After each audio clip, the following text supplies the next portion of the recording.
باپ اور بیٹے اور روح القدس کے نام سے آمین۔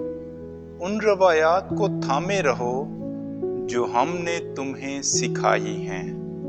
ہمارے لیے آج کی تلاوت مقدس پولس رسول کا تسالونیکیوں کے نام دوسرا خط، اس کا دوسرا باب اور اس کی پہلی 3 آیات اور پھر 14ویں سے 17ویں آیت تک۔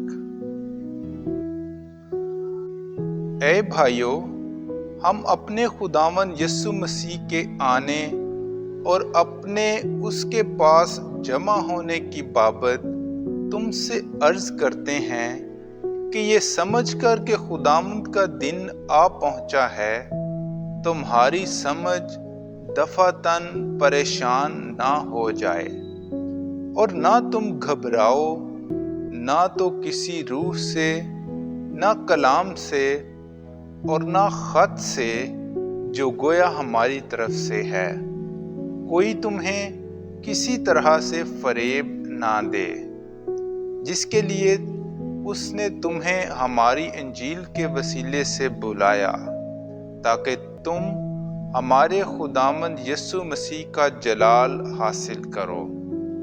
اس واسطے اے بھائیو، ثابت قدم رہو اور ان روایتوں کو تھامے رہو جن کی تم نے ہماری تقریر یا تحریر کے ذریعہ سے تعلیم پائی ہے۔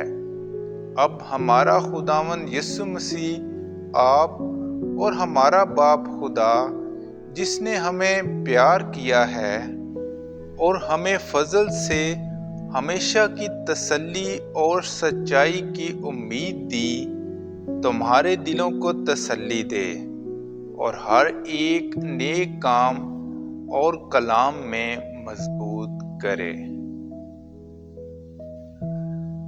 پاک کلام کے پڑھے اور سنے جانے پر خدا کی برکت ہو۔